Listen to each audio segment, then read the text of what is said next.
I haven't told my kids a thing. It's going to be a fun surprise for them. Robyn says she didn't tell her kids, except she did. Christine informs the other adults that she's leaving Cody. And everybody that lives in Flagstaff is coming, and we get a hug. 2 weeks later, the family gathers for Isabel's birthday and graduation party. At that event, Robyn mentions she has told her children, including Sol and Ari, about the split. Yet we're meant to believe that neither child said a word to Truly after playing with her all day on the trampoline. Ari, in particular, is known for being talkative, so the idea that she kept this information to herself strains credibility.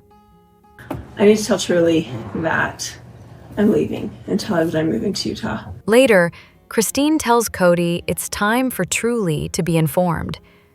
Cody, however, refuses to be the one to break the news. And I don't want to tell Truly yet. But conveniently decides that now would be a great time for Truly to start staying at his house, which she's never done before.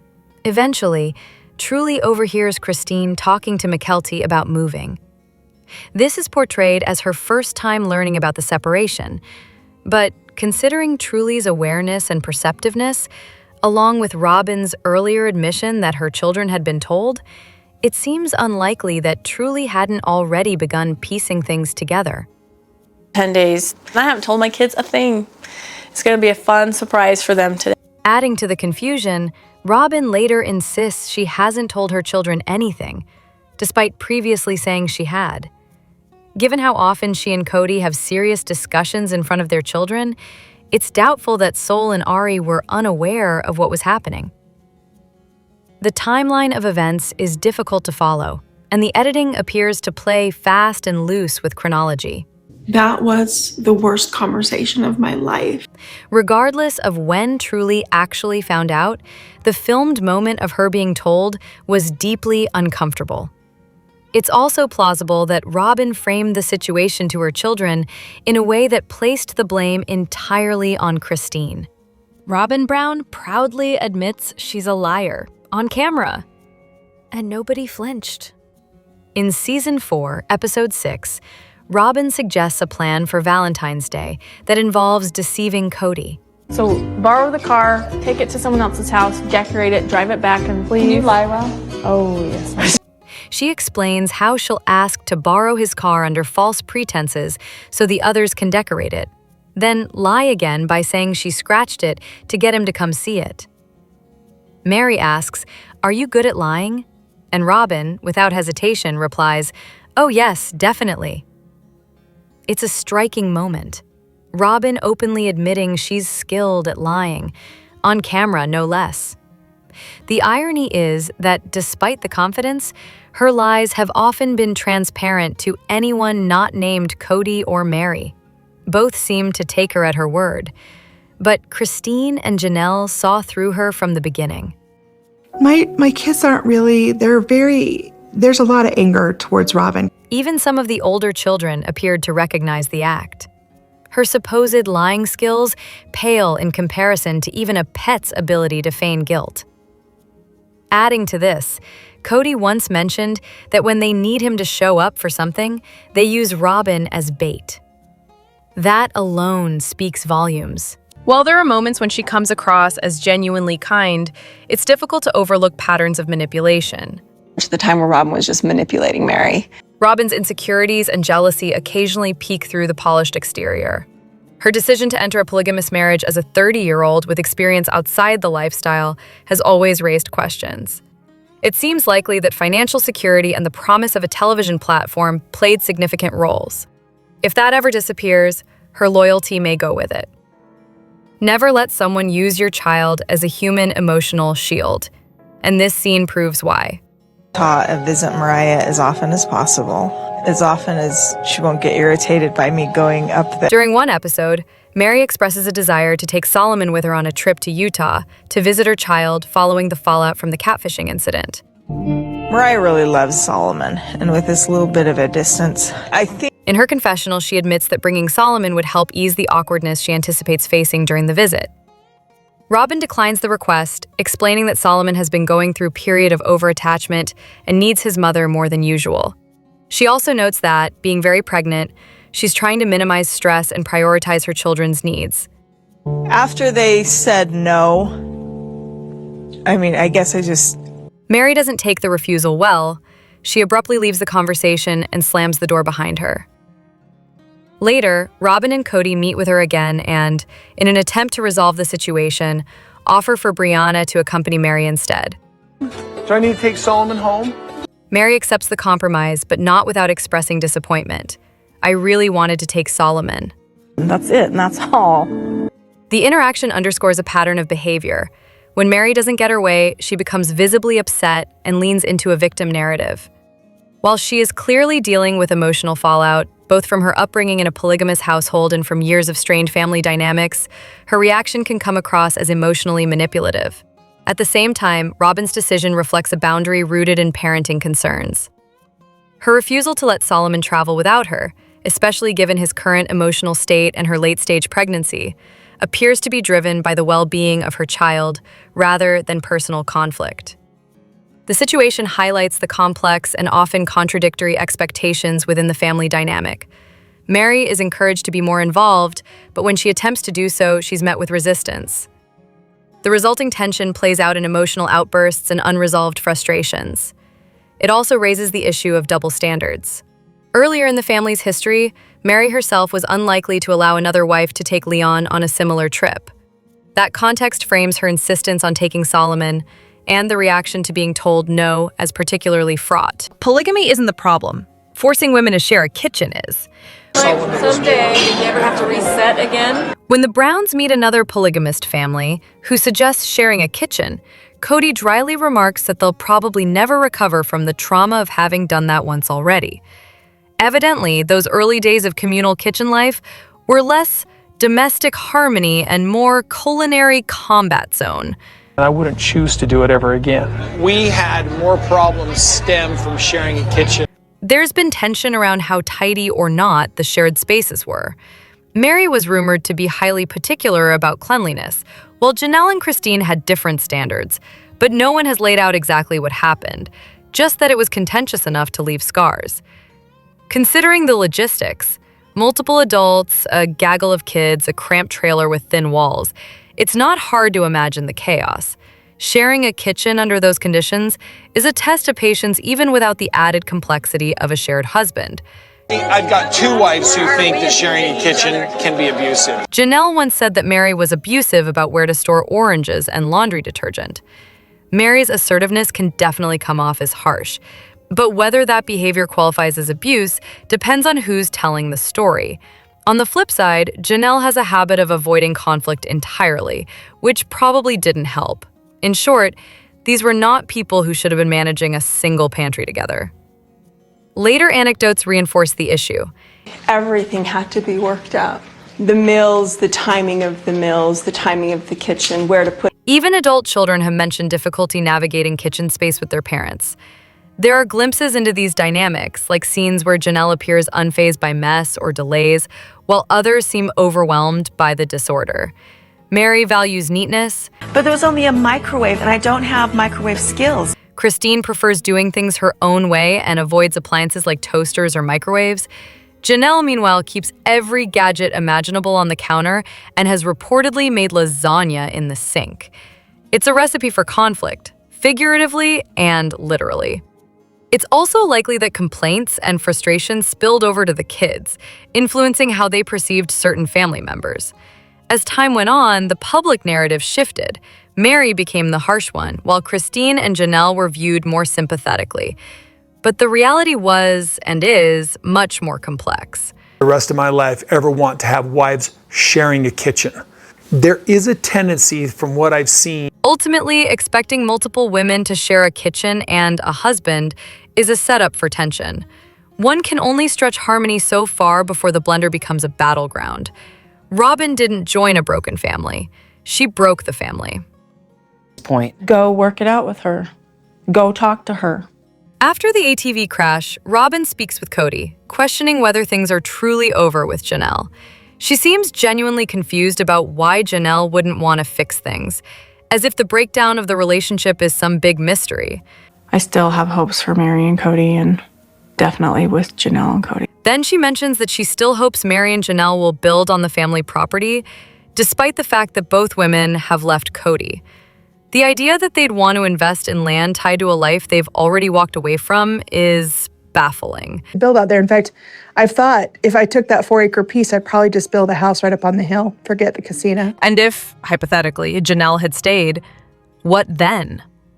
Was Robyn expecting her to suddenly stop traveling, to spend holidays with her, or to start dropping by for lunch? That kind of closeness never existed before. There's no reason to believe it would suddenly appear now. Nothing was about me and a legal marriage. Robyn continues to imply that the original wives just didn't try hard enough. She seems to think their priorities, like supporting their adult children, were selfish, especially compared to her focus on her own younger kids. But the reality is that the mutual support and shared parenting that once defined the family never extended to her household. She didn't encourage that kind of connection. You want to talk to me alone? Yeah. Okay.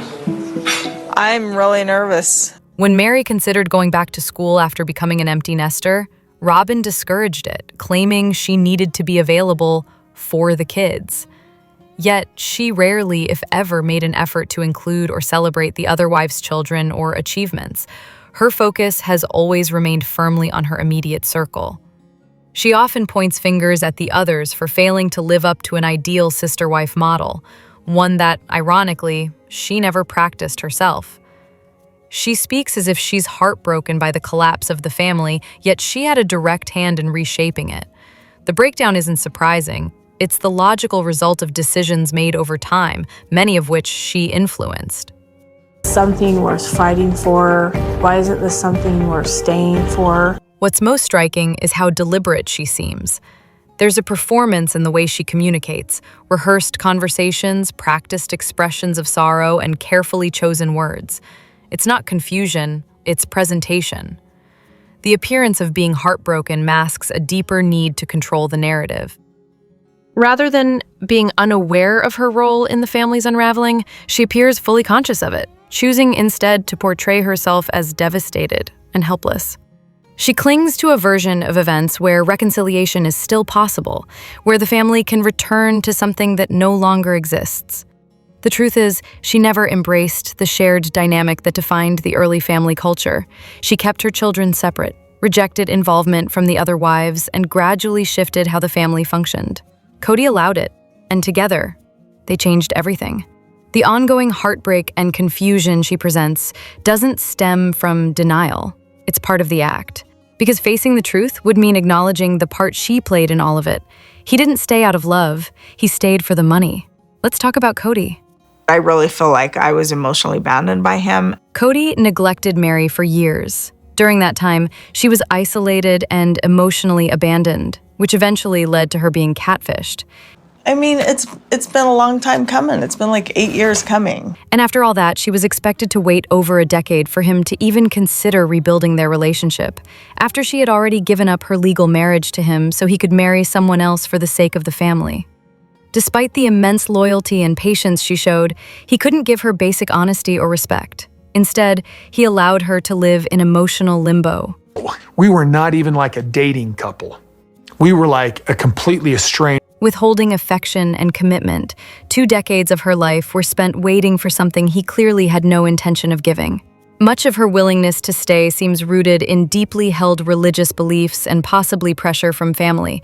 Before moving to Las Vegas, the entire family was described as devoutly religious, and that worldview likely shaped many of the decisions she made. Still, the emotional toll she carried was immense, much of it hidden from public view.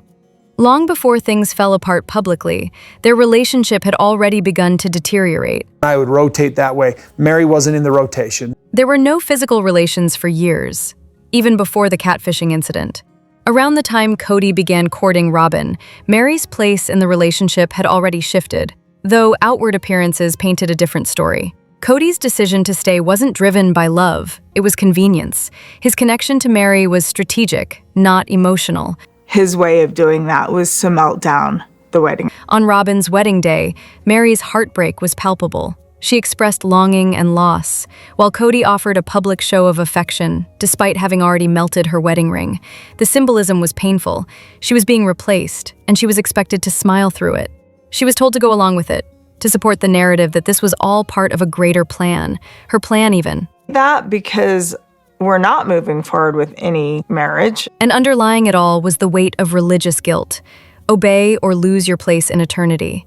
That's not love. That's coercion. He's like, okay, you do this and then we can work on a relationship. At one point, Cody even gave her a list of things she needed to change before he would consider repairing their relationship. A list. As if she was the problem. As if her worth was conditional. That is not how a true partnership works. While Cody's actions were deeply manipulative, Mary also made the choice to stay in that situation for many years. It's possible she stayed out of loyalty to her family or fear of disappointing loved ones. Her commitment was unwavering, even when it was not reciprocated. And in the end, it became clear that she had to be the one to walk away, because he never would. Well, he's already made the decision. You just saw him say that. Even after years of being devalued, she still held on to hope that he would tell her the truth face to face, despite everything he had already said and done publicly. It's a heartbreaking reflection of just how powerful emotional manipulation can be over time. Robyn didn't just marry Cody. She brought a pile of debt and secrets with her, and no one's talking about it. Did the original 3 wives know about Robyn's debt before her marriage to Cody? Possibly, but the extent of their knowledge is unclear. Cody has stated that Robyn sat down with the family prior to their marriage to discuss her past, particularly regarding her purity. However, there's no indication she was equally forthcoming about her financial situation. Issues, is that correct? I do. I was divorced, and in the divorce, I took responsibility for a lot of the debt. It's likely Cody knew, but the debt may have been framed as something she nobly assumed from her previous marriage to maintain peace. It's doubtful the full scope of her financial issues was disclosed to the other wives. Janelle, for example, was visibly uncomfortable with Robyn joining the family. Even if the others had known, their ability to object would have been limited. Cody's pattern of prioritizing his own decisions over the concerns or well-being of the rest of the family suggests that objections would have been ignored. I'm getting her children and my children acclimatized to each other, and this time Cody also claimed to have vetted Robyn thoroughly. However, his version of vetting appeared more focused on frequent visits than financial due diligence. During this time, his daughter was often left to babysit Robyn's children. Financial strain was not unique to Robyn. The family, as a whole, had a history of monetary challenges. Janelle may have filed for bankruptcy in the past. When they moved to Las Vegas, securing loans was a widespread concern. Mary once mentioned that Cody often had to rob Peter to pay Paul to keep the household afloat. There may also have been periods of reliance on public assistance, though the religious group they belong to typically avoids government programs. Within some fundamentalist communities, female bankruptcy is not viewed negatively. In groups like the FLDS, it's often part of a larger strategy known as bleeding the beast, where debt is accumulated and written off. While it's unclear if the AUB endorses this tactic to the same extent, at the time of Robyn's entry into the family, Christine was also dealing with bankruptcy proceedings, despite receiving income from a television show. Given the interconnected nature of the AUB community, Robyn's financial issues were likely known to Cody, if not the entire family. However, debt may not have carried the same stigma within that context.